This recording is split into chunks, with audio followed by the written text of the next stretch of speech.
Crew Pros, your single source for high quality, affordable home services. If you are remodeling, repairing, or replacing, Crew Pros are the professionals that can do the job no matter the size. If you are thinking of remodeling your kitchen or bath, needing a new HVAC system, plumbing repairs, flooring, or a complete roof replacement, call Crew Pros. Crew Pros, proud sponsor of the Grizz 901 podcast. Memphis. Nothing but Memphis. Everywhere we go, it's Memphis. Memphis, Tennessee, the beautiful land in the world. And I'm thankful for this guy who tweeted and said I don't have that fire in my eye no more. That game right there was for him. That's what I do. I prove people wrong each and every night, and that's for him right there. Hi, this is Tom Izzo at Michigan State, and you're listening to Grizz 901. What up, Grizz Nation, and welcome back to another episode of Grizz 901, presented by Zach Jaworski, State Farm. I am your host, Daniel Greer, and with me is my main guy. He is Ryan. What's up, man? Doing all right, man. How are you? Good. Grizzlies. You think they're doing all right? I think they're doing about as good as anyone would expect, barring the circumstances. Considering the circumstances. Yeah, I don't honestly want to get too in depth. We're getting too in depth into it for sure throughout this podcast, but it's always fun going through Grizz Twitter. You never know what you're going to get, and I enjoy it very much so. So it's a good time, but let's get into a little bit of what's been happening lately. The Grizzlies, obviously, they're now 2-1, and so they win opening night versus Knicks. Impressed? Unimpressed by the Grizzlies? We'll do the Grizzlies right now. It was fine. Impressed with Ja. Right, that is and true. That's probably how I could describe the game so far. It's fine. Impressed with Ja. All right, the second game against the Rockets. Impressed? Ugly. Horrible. But impressed with Ja. That's the thing is, like, you can be, I don't know, like, I get that it is what it is, but, like, man, the fact that Ja looks the way he does is impressive, like you said. So I think that's very important to view. Last game on a back-to-back. What do you think about what happened, the madness with the Mavs? Expected. Exactly. Very expected. Third game in 4 nights and on a back-to-back. That is a for sure you're going to lose. There was, I believe, 5 teams who played Saturday who had that same situation. All 4 lost by double digits except for the Magic, and the Celtics were missing all of their bigs. So if they had Al Horford, they probably beat them by double digits too. And the one that lost outright was the lowly 76ers, who were 14-point favorites heading into the night. So this is an expected loss. Like, you should lose, and most do lose by 20. So, yeah. Yeah, that's the thing is, like, I think we've actually called it every game so far. Just kind of being, I don't want to pat ourselves on the back, but just kind of these are all expected, in my opinion, the way these games have gone. I think I said that the Grizzlies would win by double digits. If you out in Houston, if you look at that game, if you go to the second half, they won by double. Like, they should have won the game by double digits. They played both halves the correct way. But the first half, they didn't look good. Ja looked okay. He wasn't great in that first quarter. Then you saw it in the second quarter. He turned it on very much so. And obviously the second half was just unreal. But Ja could have easily got 50 if he wanted to. And I don't think he cared that much. He's already had it before, so I don't think it's like, oh my God, I have to get there. He just kind of let the game come to him. And I'm glad that they didn't force it. Like, if he's going to get 50, let it be like a real 50 and not just all right, everybody passing the ball, keep shooting. And I think that's because the game was actually close towards the end. So there's no way they could do that. But let's roll through the three teams that we played against. Knicks, impressed, unimpressed? No. Okay. Not at all. Nick, are you talking about the Knicks in general? Yes, just in general, not in that game, just in general. Like your thoughts going forward about them. I'll give them an okay. Because they're in the East. Like, I actually really like Jalen Brunson for that team, and I think it's a good situation for him because he gets to show out and he gets to show like he looks like a real point guard. And he Right. doesn't have the speed or the flash to get by anybody, but he's just going to be really solid. So I think the Knicks will be all right, but they're going to kind of go how RJ Barrett goes, and he's wildly inconsistent. So Yeah. that's why their record is probably going to be wildly inconsistent. Yeah, I agree.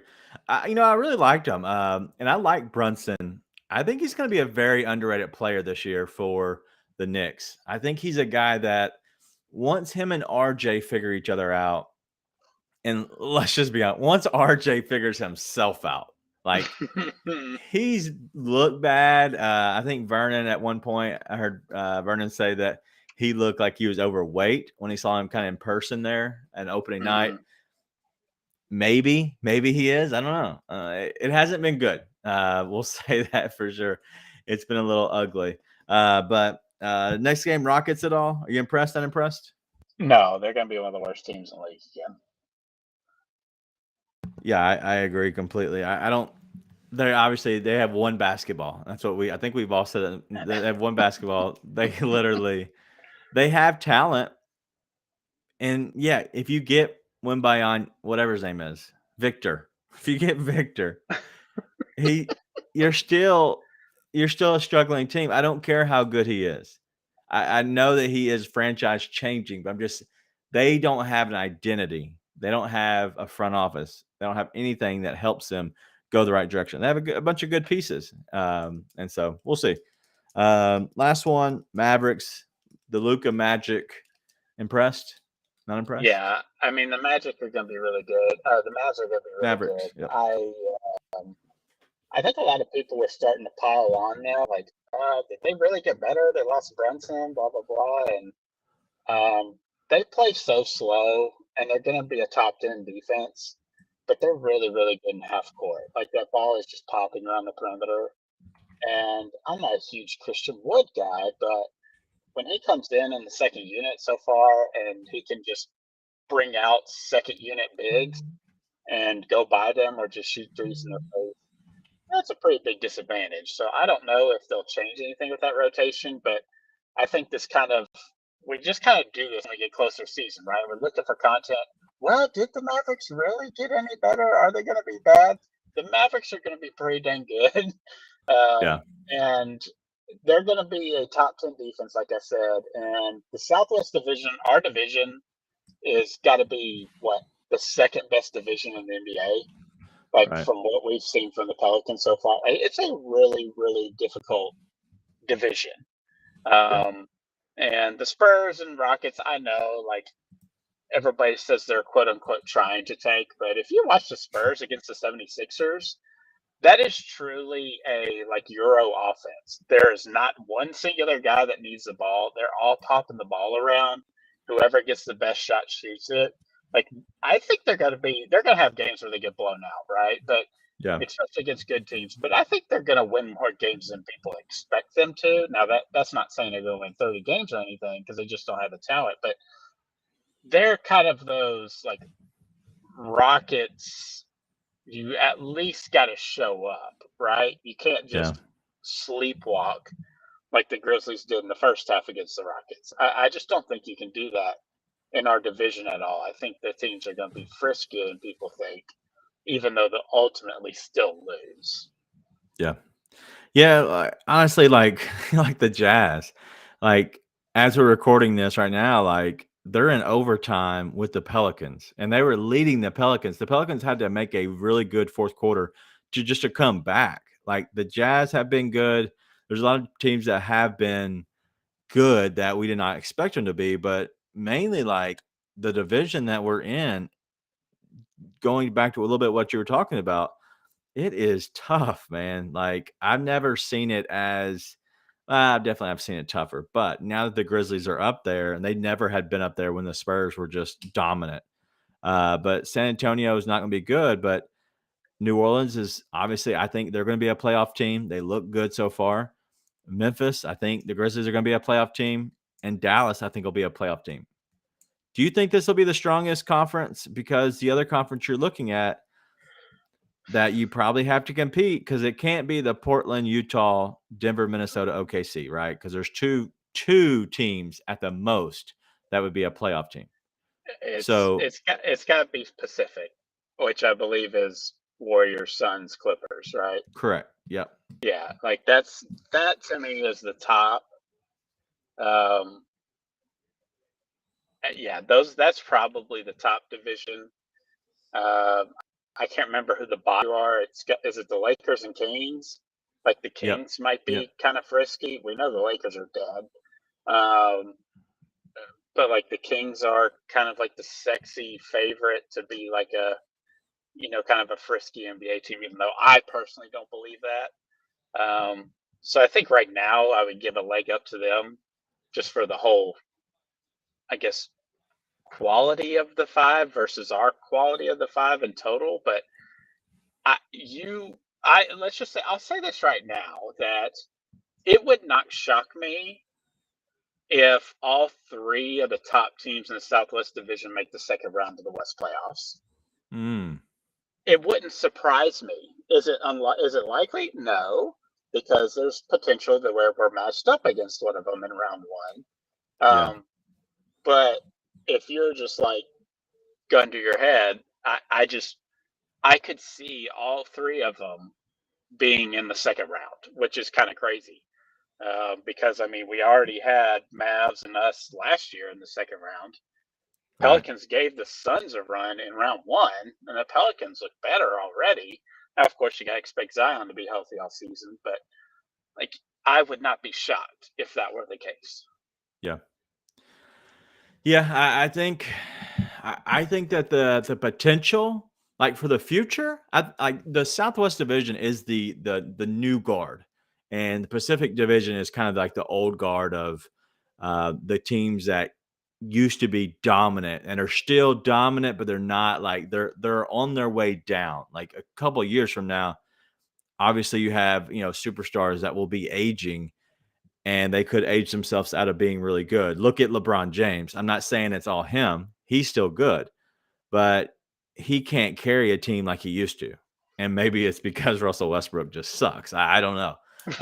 And maybe it's how they put together the entire roster. I have so much to talk about that I want to talk about on them, not on this podcast. But if you want to So, follow up on that story, check out Free Basketball. We'll have our podcast coming out. It'll be tomorrow as well. We don't do that one live, just the Grizz, but we do an NBA show, part of the Lead Sports Network, and it will be coming out. So check that out, because I know Ryan's the host of that show. He gives me a chance to actually go off on a little rant. I've already asked for it, so I haven't told him what I'm going to say, so I'm kind of waiting. yeah, no, I do want to say before we get into anything else with the Grizz, I couldn't be happier that it's 2-1 as their record, because I do think I think you could make an argument that they should be 0-3, or at least 1-2, best case scenario. So this is a dream for me, because the defense looks really bad, which is expected, right? You move out 8-year, 5-year vets, you bring in a second year and a rookie, you're missing some of your top two guys. Like, this is an expected thing. The problem that really bothers me is how those guys, even though they're younger, like they should be, more spry, kind of ready to go, Yeah. how easily they get blown by. And like, it's just really one step or one crossover or one jab, and they're done. Like, they're toast. And they're either fouling or we have to rotate or something. So I don't know if you watched the opening game between the Mavs and the Suns, but Monty Williams, like, they had, I think, a half, like the Mavs were blowing them out. And we know the Suns came back and won that game. Probably shouldn't have, but they did.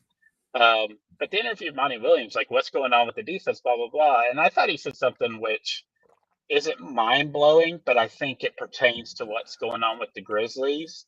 Is he was like, look, we can talk about scheme. I'm going to butcher the quote, so I'm not going to say quote unquote. But in essence, he was like, look, we can talk about scheme and how we're going to defend this guy, how we're going to defend that guy, how we're going to rotate, but we can't even do that right now. All we have to do is stay in front of our man. And I think the Grizzlies are, especially for the young guys, and like it looks like they're trying to run scheme. Like they're trying to be in position, they're trying to rotate, they're trying to be in the right spot. They're focusing on all this other off ball crap instead of locking in on your man on ball.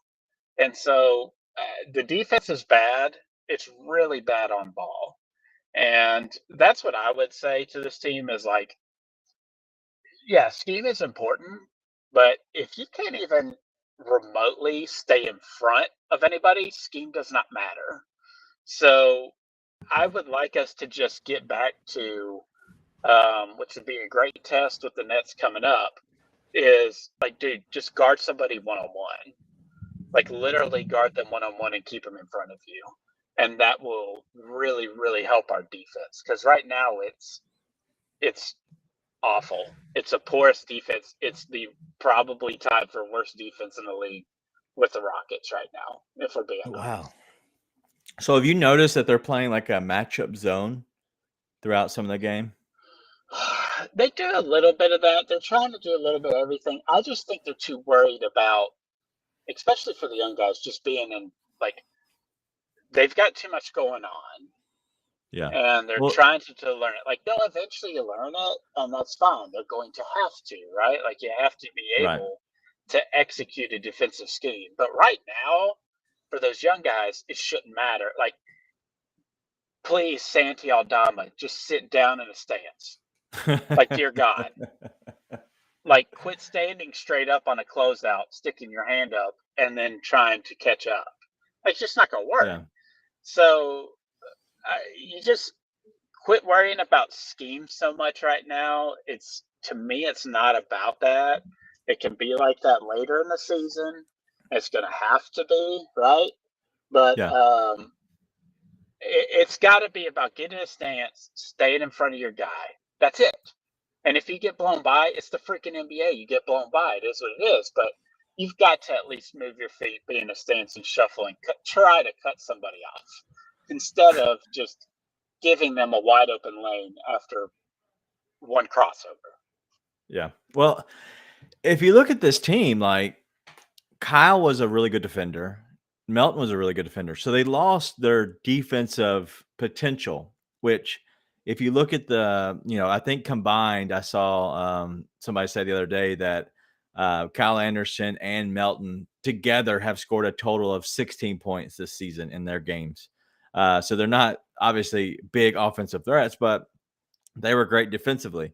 So we are trading offense and defense. That's just the truth. And so you're adding in a John Conchar and a Santi Aldama in those positions, taking out a Jaren, who is potentially, defensive player of the year. So yes, I agree, but I also think there's potential where they could actually be okay. And I think that matchup zone is really what they're trying to go for the simple fact that it hides a little of their deficiencies. And it allows them to rotate and have more of a streamlined effect where, I'm going to be here because my man was here. And then as we go, if my guy goes that way, we automatically switch. There's not as much communication that's needed because it's an understood rule. And so if they're in that, which they have been, obviously it can change if they do overloads and whatnot, but that's part of the another rule within a matchup zone. So I think that they're okay. I think they're going to have to figure out their identity, but that also comes with time. I think that they can outscore teams offensively. I think that's what they're going to kind of go for early on. And as long as Ja isn't tired and he's motivated, they're going to be good. He was tired and he was unmotivated in that Dallas game. Like he knew that there was no way they were going to win that game. So he was putting out enough effort to be okay, while he was still dead dog tired too. So he was like, all right, I'm just wasting this energy knowing we're losing. This doesn't make sense to me. And I think that's kind of how their whole effort looked though, the entire Mavericks game. And he should be tired, right? Like, Right. come That's on. not, I'm not saying he shouldn't have been. It's a legit No, excuse. Like he just played. Yeah, I mean, and he still dropped 20, Right. and I really think he was hoping that Bane was going.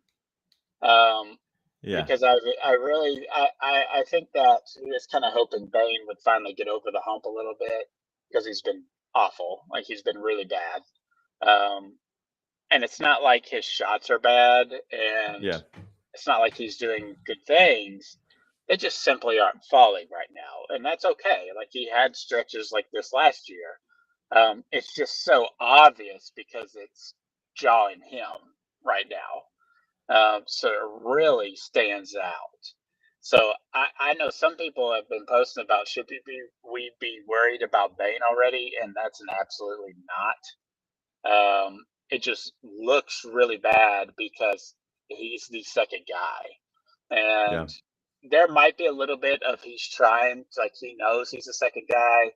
There's no one else to take shots from him, like, and he's trying to contribute to this team. So maybe is there too much, not effort, but he knows he has to contribute to this team, right?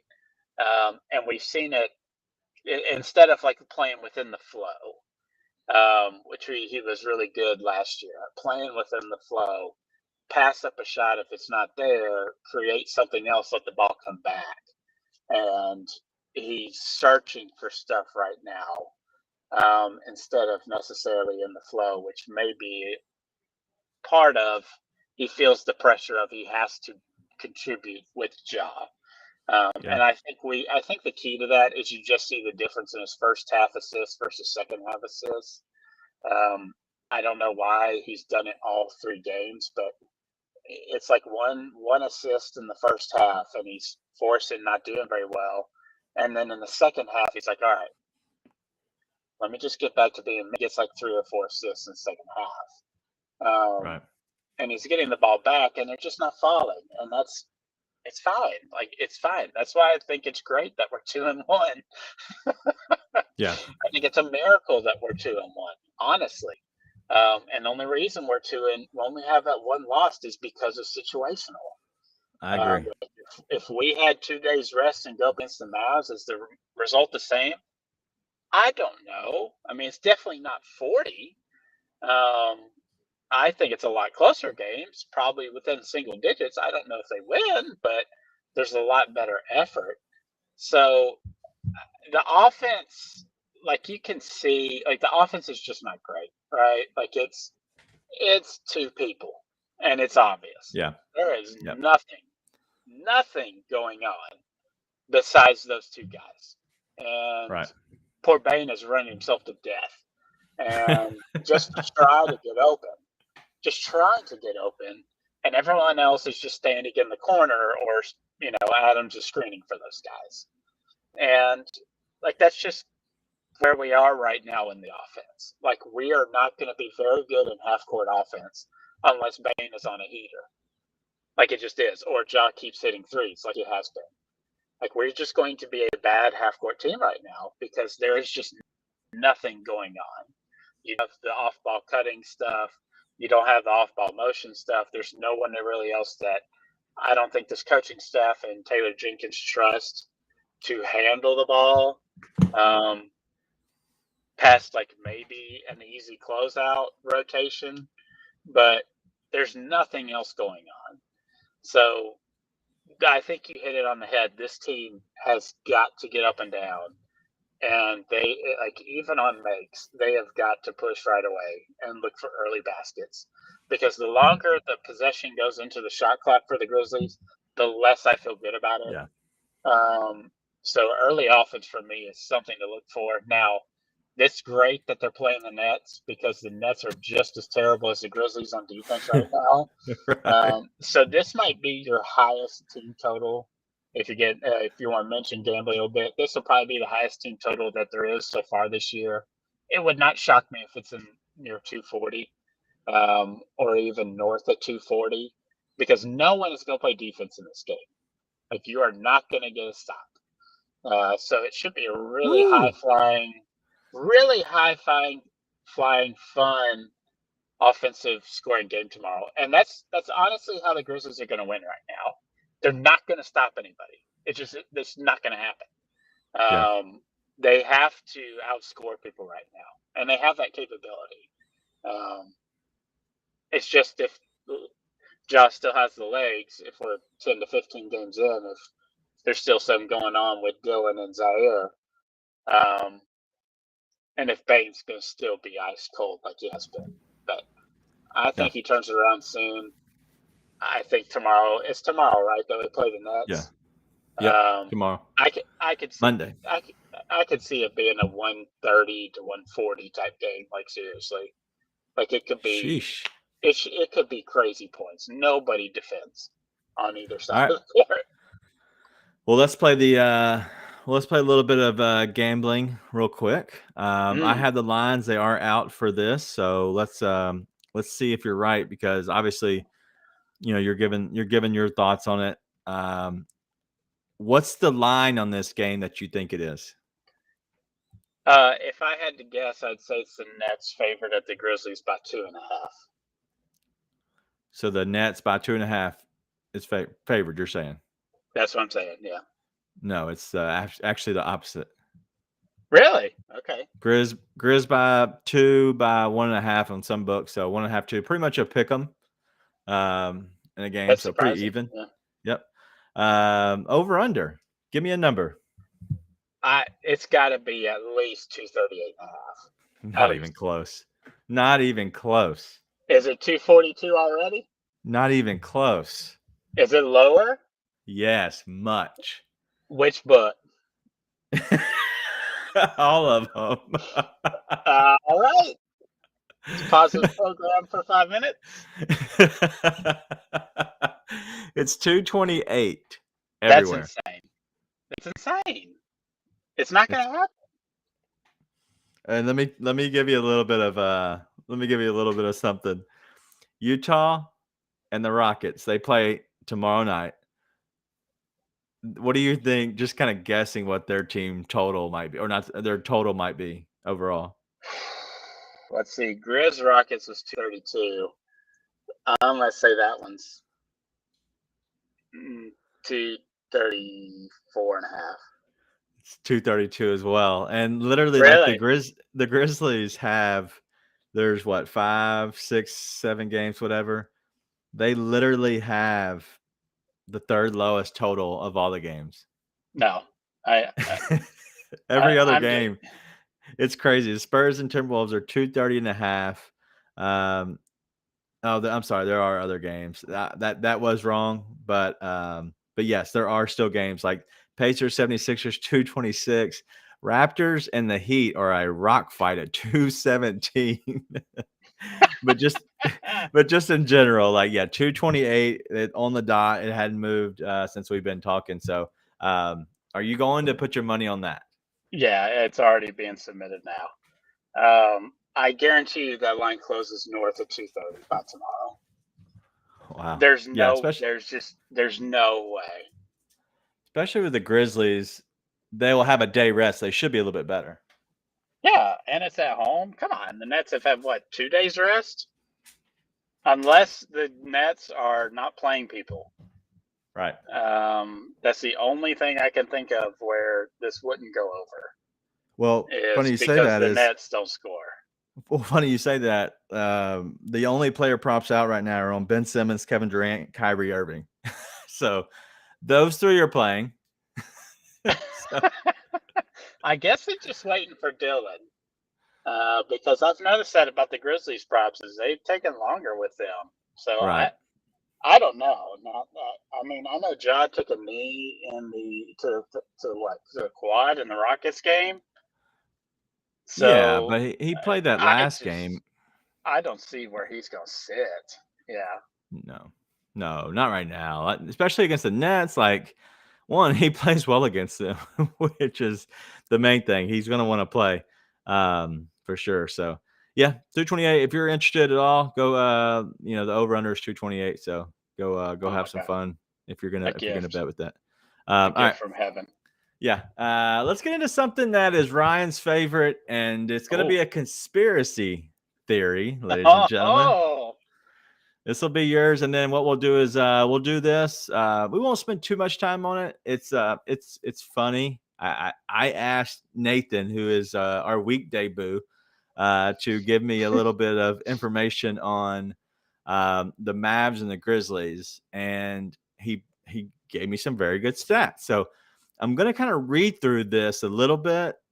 Stop me if you have something that you want to say, but it's not very long. It's just a full text, right? Nothing crazy. And All right. I haven't heard this, right? Yes. This is Okay. very new information. I'm just curious if you think the same way, because you're very much a conspiracy theorist. But all right, so there have been 7 total Ja versus Luka matchups. All right, and the Mavs are 6-1 in those. And I'm reason I'm going over this because, one, Mavs lead. I love the lead sports media. I love Grizz lead. We are a part of Grizz lead. Mavs lead. Trash. All right. So they just started. They annoyed us so bad. So this is really where all this came from, is them being so annoying during that game. All right. So the Mavs had they had 8 total days of rest in those games, on an average of 1.14 days of rest before the matchup. So 7 games, they had 8 total days of rest in between, like prior to the next game. So that means that they've had at least a day of rest for the most part, on average, for all of those games. So at least 1 day of rest. Okay. The Grizzlies, we've had 7 games as well. How many days of rest total do you think we've had? Mavericks have 8. Grizzlies have how many? 6. Oh, letting my dog out. 1 second. The Grizzlies had 4. So, are you saying half of those games they played the Mavs were on back-to-backs? That's what I'm saying. Like 4 total. And that's regular season or including? Well, I guess we haven't played in the playoffs, so it has to be regular season. They haven't played in the playoffs. That's 4. They've had half of the rest that the Mavericks have had entering those 7 matchups between Ja and Luka. And so, obviously, is there something there? Like, when literally we've thought of playing the Mavericks last year, we played them on a second half of a back-to-back at home when they were home for 2 days, and they came and played the Grizzlies on a back-to-back last year. I remember at some point. Why don't the Grizzlies get the Mavericks and then go play the Rockets? It's always the other way around. It's always the Rockets and then you play the Mavericks. Yeah. Is there something there? I'm just asking. Is there something there? Oh, I love this kind of stuff. Because there's already plenty of it when I looked at the schedule for this year. Like I said it before on the Christmas Day game. Like, just look at the Grizzlies schedule a week before a Christmas Day game versus the Warriors, and tell me that there's not something implied there. I love this kind of stuff. Like, this is my thing. The one, it's what, 6-1? You said 6-1, yeah. Mavericks over the Grizzlies. It's 6-1. It should really probably be 5-2 because Luka hit that crazy game winner this last year. So I like it.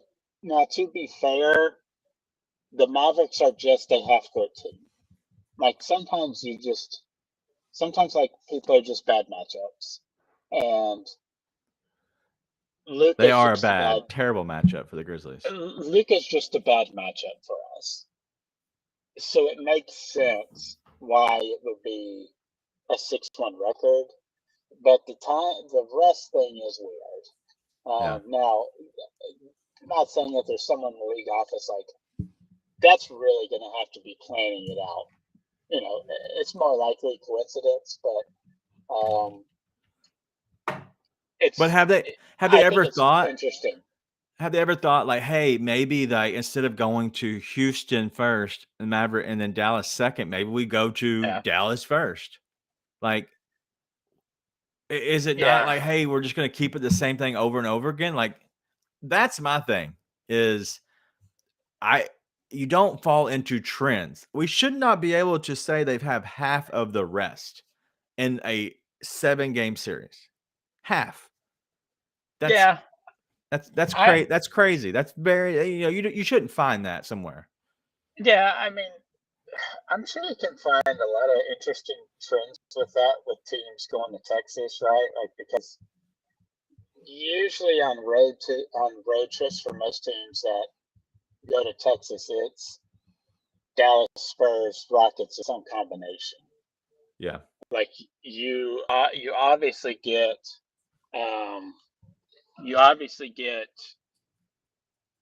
multiple trips in the same spot. That's how they do it basically for the NBA, because I guess it makes more sense. So I don't know. I like it, but I don't know if there's a big deal. There is. All right. Let's go ahead and get into these game predictions. The Grizzlies take on the New York, pretty much the New York Nets, the Brooklyn Nets, tomorrow night, 7:00. What are your thoughts on the game? I think it's going to be, like you said already, it's a little bit going to be up and down, no defense. Any advice on this game that or any matchup you're mainly looking at? I just think it's going to be up and down. Like, it's an interesting matchup because what are you going to do with Stephen Adams in this game? Yeah. Because who is he going to guard, Nick Claxton or Ben Simmons? Like, I probably want him guarding Ben Simmons because Ben Simmons isn't really a threat to do anything, right? Yeah. But right. He can at least kind of dribble around the perimeter, set screens, handoffs, dives, can drive by Steven. So it's interesting. So maybe they like putting him on Claxton because Claxton is more of a prototypical, rim runner that Steven usually guards against. So I guess I could see that where Steven's guarding Claxton. And I'm very interested by if Dylan can. I think he will. Yeah, I'm not sure what's going on with that. We got another conspiracy theory? No, not another conspiracy theory. Not one that has been fleshed out. That I've worked through. But are they kind of like pushing Dylan's start date back to its like break in case emergency situation? Like if we were 0-3 right now, Dylan definitely playing tomorrow. I would say yes. Like, do they care if they go 2-2 and for another 3 days? I don't know. Like, I don't know if that's a big difference for them. I don't know if that coaching staff is in front office is looking at win probability and all that kind of stuff. Like the Grizzlies being favored at home is kind of surprising to me with what they don't have, right? Especially against the Nets with Kevin Durant, Kyrie Irving. So it's surprising that the Grizzlies are even favored to me, being down, 2 starters and Zaire. So maybe it's a win probability thing for them. Like, you know what, we have like a 54% chance of winning this. What's the probability if we bring Brooks back in this game, increase our probability by that much where we can't not bring, I know it's double negative, but can't not bring him back? Or we got 50 shot, let's just see what happens. If we lose, we're 2-2, going to the rest of the week. At least we saved him another 3 days. Now he's 100% healthy, no risk of re-injury for some reason. And we can kind of get everything back together that way. I don't know. I don't know how they're going to view that, but I definitely think we're seeing Dylan if we're 0-3 tomorrow. Yeah. The kind of fortunate start that we had is maybe keeps pushing Dylan off to make sure there's no chance of re-injury, if that makes sense. Yeah. No, it does. And I'm just kind of looking over the lineup that the Nets have been running, and it's pretty much a 9-man lineup. They don't really play too many other people, but I'm curious the direction they go, because in one game they played Cam Thomas 13 minutes, but the next game they didn't play him at all. Day'Ron Sharp, he's playing. Patty Mills is playing. First game, Markieff Morris literally played 3 minutes, but then he played 20 the next game, I believe. So I'm curious the direction they go, but looking at this, there's not really a big. And so I think Steven Adams it's going to be like the probably the wild card almost, because do you use him to your advantage, or do they use him to their advantage? I think that's what it comes down to, is because he can be a player that, hey, if we want to go smaller, we have the ability to go smaller in this game, run up and down the court, use Steven as our main rebounder, and get up the floor with the expectation that they're not going to rebound either. And Steven has a good chance of getting the rebounds and pushing the ball up the floor, and we do it that way. Or is it they use him and they just put him in just every single pick and roll that they possibly can? And I don't know who can really do anything, but I would imagine Ben Simmons can just drive right past him. He's not going to shoot, though, so you're going to be able to lay off of him. And Kyrie's Kyrie. I'm not too worried about him. Not that he's not good. I think he can go by anybody. Steve Adams, Conchar, Aldama, any of them. So he's going to take advantage of whatever he wants to take advantage of. And then KD is KD. So I don't really worry about KD and Kyrie, because I think they have advantages no matter who they're up against, in my opinion. Just like Ja. I think Ja has the advantage whoever he's up against. And so I'm curious what they do. How much Steven plays. I think Adams is going to be a big X factor, and so I think he is probably the biggest question mark coming into the game. Yeah, this to me it's got to be Brandon Clark game. Like, I know we didn't talk about. I know we talked about to death already about the defense, and if Brandon Clark is the featured 5, then we're going to have a lot of problems defensively. But you kind of almost have to, right? Because he is just going to be such a threat rolling to the rim against this Nets team versus Adams. Yeah. So I'm interested to see what happens, but Clark isn't going to start. Like, he's not going to. But he hasn't really done very well in the first 2 games, and I think that's purely because of rotation. Because of rotation. Like, Xavier Tillman has had his chances with me. Like, I'm done with Xavier Tillman. I'm done. Yeah, I'm done with Xavier Tillman, and it's affecting Brandon Clark's play. Like, Brandon Clark is not as efficient as he should be right now, because he has to play with Xavier Tillman. Well, listen, I'll stand on a mountaintop right here, and I will make a proclamation. All right, if Xavier Tillman plays in this game, Taylor Jenkins has an issue, and I don't know what that issue is. If he can't see that this is a terrible matchup for a big who Xavier Tillman is, and there's no way he should be playing for the benefit of the team, for the benefit of him, there's no way Xavier Tillman should play. Like, no way. And whether you bring back Dylan or not, I would rather go small and go with 9 guys and go with somebody else.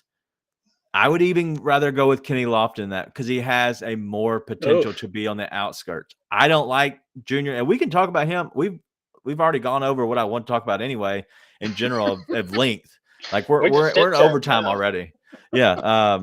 I have my thoughts on Junior, but If he plays Xavier Tillman, there's no way that it makes sense in his head. There has to be another reason why he would play Xavier Tillman. There has to be. Is it I trying to think get his yeah, trade stock up? I don't. What is it? no, I think it's because of the rebounding. I think he thinks that Xavier Tillman's a better rebounder because we're league worst in defensive Oh, rebound rate. horrible. We're league worst in defensive rebound rate. Now I know you can say, oh well, they got killed by the Mavericks. Like that's going to look bad, but like this is defensive rebound rate. Like Yeah. that shouldn't factor that much into it. It might hurt it a little bit, but we're league worst. Yeah. Like the Rockets, we made Alperen Sengun, Oh who my God. honestly is not. I won't say he's not very good. He's playable, is I guess what I should say. He's very playable Um, against us because he of is our a style. playable, serviceable seventh or eighth man, and he destroyed us. Like we could not keep him off the boards.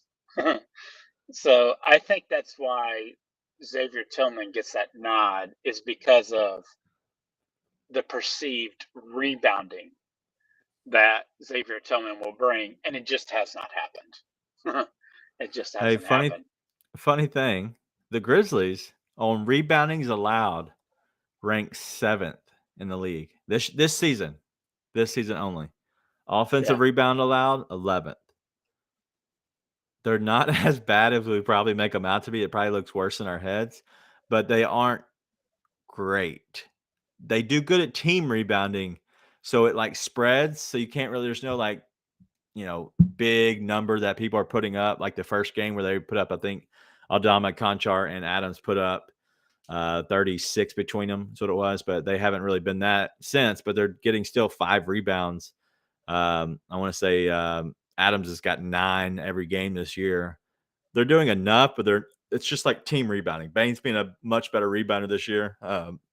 I don't know. It's going to be a different game, but very much a game that I think that the Grizzlies have a chance to really win. And like you said, or like I guess like I said, Adams is going to be an X factor. And I go back to the first game of the season, the Pelicans and the Nets. JV played 27 minutes. They beat him by 22. He was plus 28. I kind of look at comparables a little bit and how he did. He had 13 rebounds. Looks like he played a lot of the game, 15 points. It was a good JV game. And so I'm curious. He played on average what everybody else played this as starter. So it looks like he played normal rotation, normal minutes, and they just blew him out. I wonder if going big against them affects them, because if you see the next game, a team that's not big, a team that went small, that's big as they can get, is the Toronto Raptors. The Nets beat them. Now, granted, they were at home, and the first game was on the road, and that was their home opener. I don't know if any of that plays a factor into it or not, but just I look at the two different teams. One has Scotty Barnes as their big, one has JV, and I might go back and watch a little bit more of that game to get a better feel on my side of betting in life, but also to kind of see maybe how they matched up against using JV, because JV is I think, in my opinion, worse than Adams as a defender. Probably equivalent if we're going to be fair. Yeah, right. JV is a better scorer. True. But the Pels also have long-rangey defenders.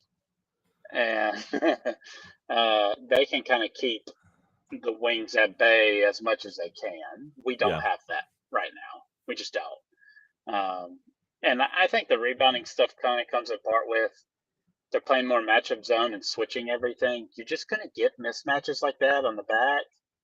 Like it's just going to happen on the back end sometimes with mismatches.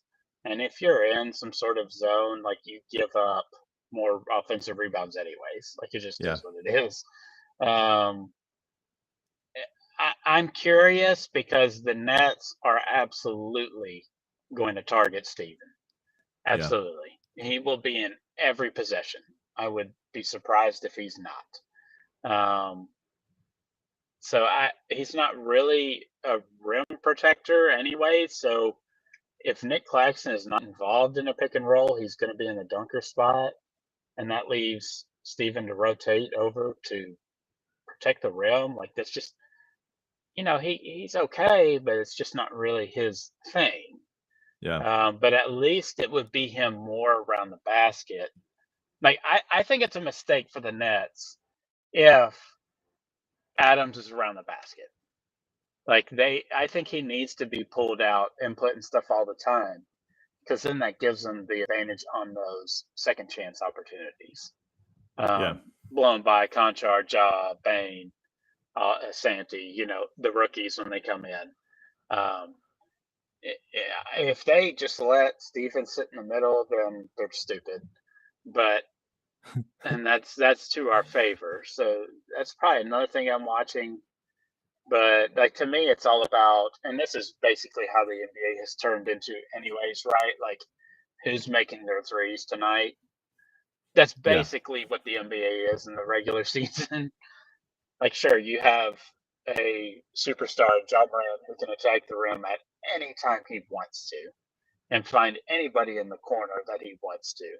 You have Kevin Durant, who can shoot whenever he wants to. Kyrie Irving, who can attack the basket whenever he wants to. Like you just have three guys in this game who can get whatever the shot they want at any time. So to me, it is about everyone else around the perimeter.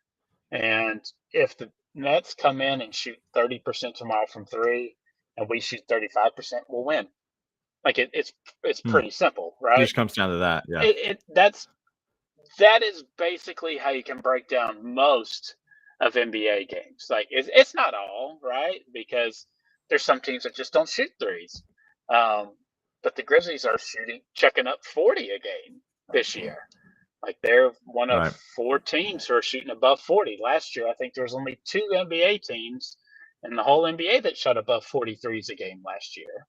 So those numbers could fall off, obviously, and I expect that number to fall for the Grizzlies when they get all their guys back. But like it's quite literally who's going to shoot 35 to 37% from three tomorrow night. And if that team does that, they're going to win. If both teams do it, it's going to be a great 120 to 125 game. We're still cashing. Real quick, breaking news. Pelicans say Zion Williamson did not check back in because of a posterior hip contusion. Oh, So that's not sounds fancy. huge. It's not huge, but Zion going out in general is not good, right? It's not good at all. But the fact that it's a contusion, which means that it could just be like just a bruise for in general. Yeah. Like I don't think it's that big of a deal, but the hip is an issue, right? Because he's a bigger guy. Hips don't lie. They might give him trouble. But yeah, I just wanted to share that. Right now, the over under in the Kings and the Warriors game, 270.5. Jeez. I haven't checked the scores at all since we started this. Kings gave up 89 points to the Warriors in the first half. It was a lot of fun, I bet. Yeah. All right. So let's get into this week, and we'll get out of here with our predictions. But before we get there, a little bit about our presenting sponsor, Zach Jaworski State Farm, where they treat you like family. They will treat you like family if you give them a call and get a rate quote of some sort, whether it be, your life, your boat, need some jewelry, need to insure the jewelry. I insured my wife's jewelry. I hope you did yours. If you didn't, you probably didn't spend enough, but I won't ask how much you spent tonight. But yeah, go if you need automobile insurance, whatever it is, go call our guy, Zach, and his team, Zach Jaworski State Farm, 901-459-4227 at Zach Insures Memphis. That's ZACH. ZachInsuresMemphis.com. Again, 901-459-4227. Just give them a call. Let them know the Grizz 901 team sent you, and they will hook it up. I promise you. But let's go ahead predictions, and then we'll get out of here. We went on way too long. But thanks for hanging out with us. Let's go ahead and get into these predictions. Nets and the Grizzlies. I don't care about the line. I want to care about a win or a loss. Give me your predictions. Nets come into the Grindhouse tomorrow night, Monday night. Who wins? Yeah, I think the Grizzlies win. I think this is just a perfect spot for Bane. Perfect spot for You've him. been saying that. I've been saying that, and I know it, but there is not a worse defense to get right against um, than this Nets team. And, like, they're not going to chase Bane. Like, it's very easy to know what the Grizzlies are going to do, but it's still not easy to chase him. And Right. are they going to put Ben Simmons on him? I That's wouldn't what think so, well, they have Royce but O'Neal, who it's isn't probably a bad Royce. defender. He's not a bad defender, but he's older, and Right. Bane has cooked him before. So, to me, this is a great spot for him. Because even if if it's an Adam screen and Nick Claxton is the one showing on Bane, Bane can go by him, and then who's on the back line? Like it's Yeah. Kevin Durant, and if Kevin's not in, it's who? Yeah. Seth Curry. I Well, I don't even know if he's not Seth playing Curry's going to yet. play, but yeah, like Joe Harris No. is probably not going to be in there. He is. He's coming So off the bench now. okay, Joe Harris is going to be back. I wasn't sure if he was playing yet or not. But he's coming off the bench, and they have Markieff Morris, they have Patty Mills, they have Joe coming off the bench, and then Day'Ron Sharp. That's their main 9 that they played with a lot. They could probably go either direction, but I don't think I think the Grizzlies outsize them in most of the other areas. I think the Grizzlies could go a little bit bigger in this game and kind of take it at them because there's nobody going to challenge Ja at the rim. Nobody. Like they have nobody to defend the rim.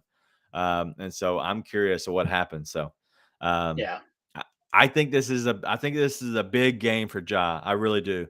agreed. I think it's a good game for Bane if Dylan comes back. I think Dylan, because then your best defender is Bane.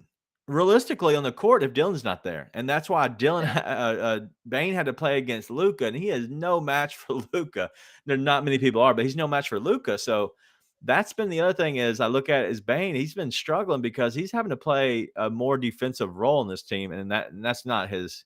That shouldn't be his role. His role is to score 25 points, hammer some threes. This 3 hasn't looked good, but eventually it will fall. When it falls, you better get on board because dude's going to take off.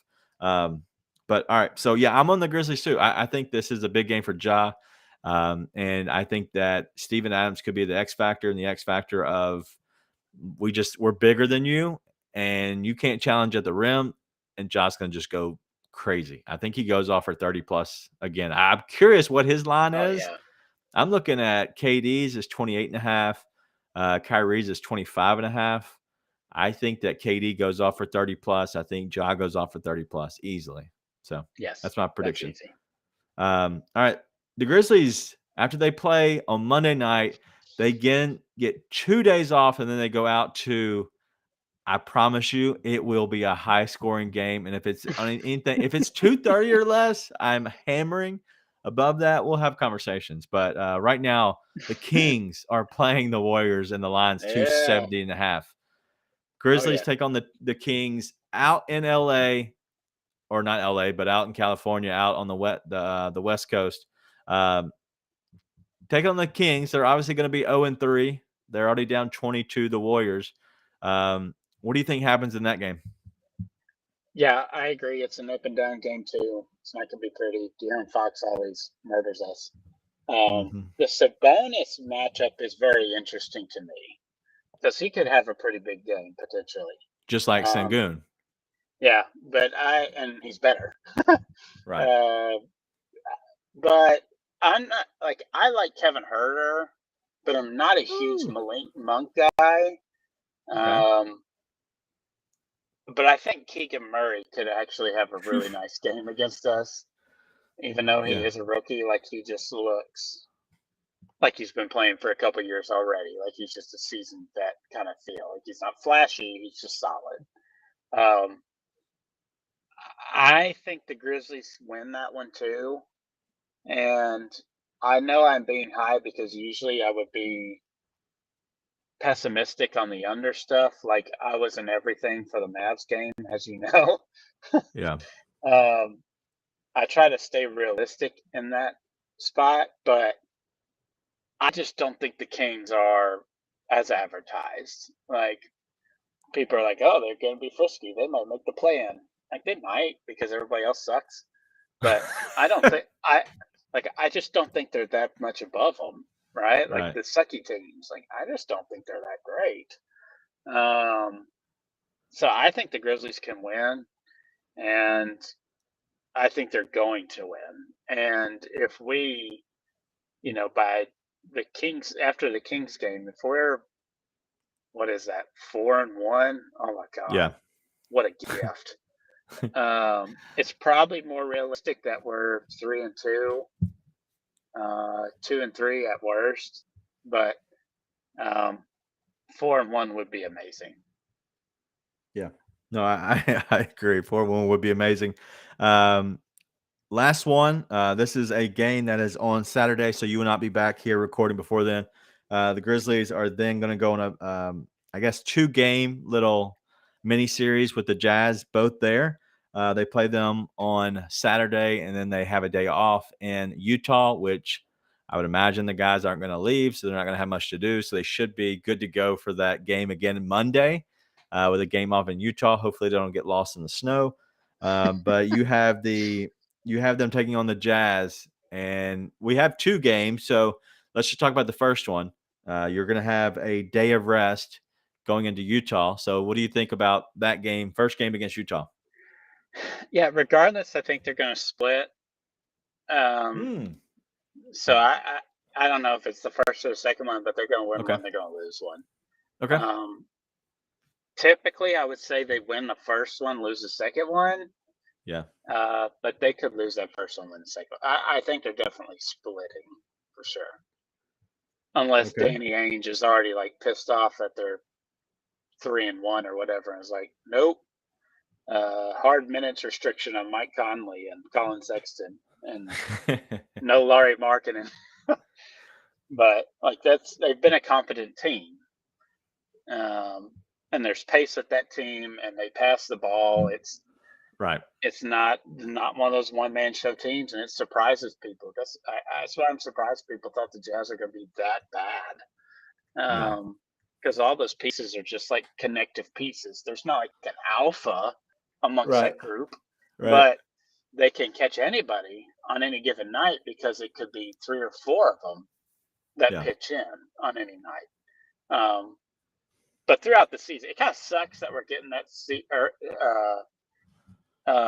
getting that early in the season. Yep. Because especially with the way we are with health-wise right now, if we're at full strength, no problem. We're blowing them out both games.